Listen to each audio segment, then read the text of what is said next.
Hello world, this game is aff its nut. It's been pitched as Monkey Island meets Monty Python's Holy Grail, and the description is an apt one. Surreal, silly, historical, or historical adjacent, somewhat politically incorrect, and running on the MST3K mantra of not taking everything too seriously. This is the result of a successful €10,000 Kickstarter, and is made almost entirely by one Belgian fella named Jean-Baptiste de Clerfayt. I really hope I pronounced his surname correctly, because I've actually met him at a few Adventure X conventions, and he was very nice indeed. Nice enough to send me a review key for the game in advance for free, in fact. Disclosure speech over. The game itself will be released on October 1st, 2021 on Steam for Windows only, costing $14.99 in US dollars or $11.99 in euros. Unless the Steam page now says something different, check the video description for an update. And the story goes something like this. We open in the land of Redemption Land. This is presumably the result of Disney finally buying up every business and charity in existence and becoming the de facto world religion. In what I'm guessing is a fiberglass castle, they're not happy about the food being served, but believe it or not, there's more pressing issues at hand. A magenta-clad Sir Clive Sinclair lookalike addresses the court with a plan for revolution, a plan to change the world, a plan which somehow involves a small man dressed as a prototype for Sean Connery's character in Zardoz. But never mind that, we need to get introduced to Sir Lancelot, the most favoured of King Arthur's knights, tasked by the king to find the Holy Grail, then put booze in it and throw the biggest party England's ever known. I'm not even making a joke here to take the mick, that is the plot. Speaking of, we then learn some definitely true and astonishing facts about medieval France. It does say based on a true story after all.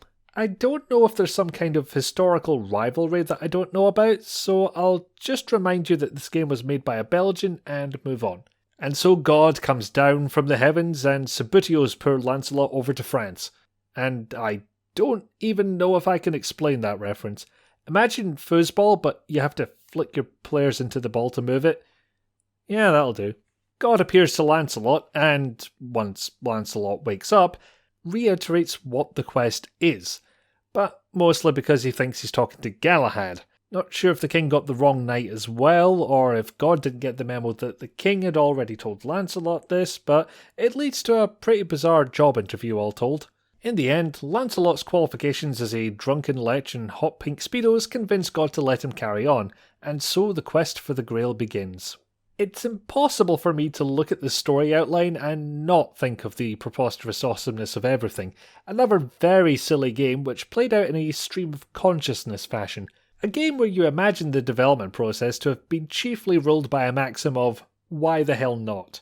If I recall correctly, it was also the developer's way of getting to grips with the Visioneer game engine, something he hadn't used before. Don't know if that's the case back in Lancelot land, but I can't find any other credits to Mr. Clerfayt's name. Point is, we're in for something quite chaotic here. The kind of madness one gets from a single mind being in charge of everything.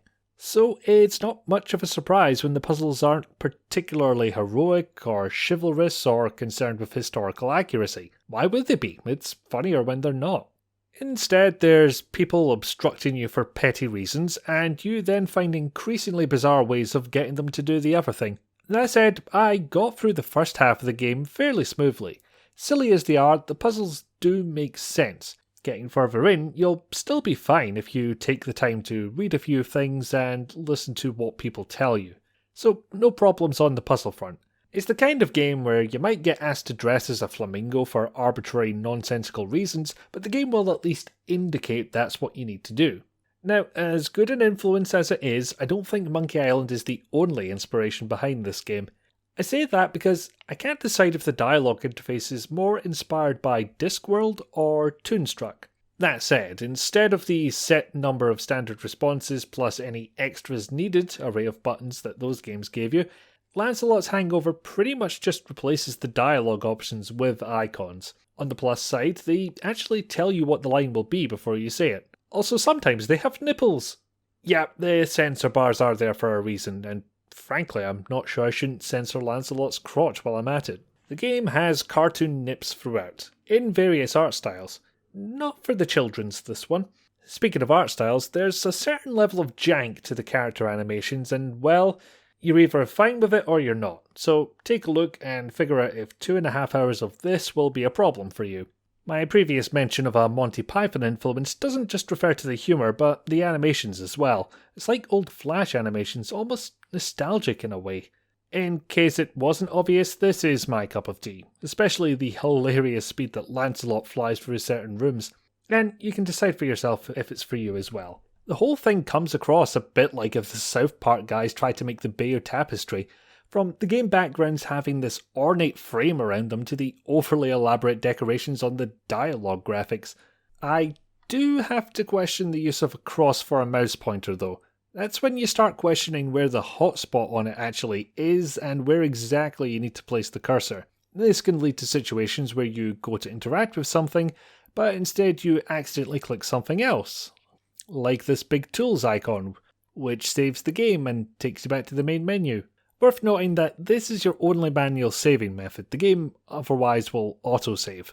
Allowing for multiple profiles or manual saves might have been nice, but for a game that took me 2.5 hours to finish, I didn't think it was that much of a deal. So what might draw you to this game? The fact that it's completely mad is one reason, and it's one that works for me.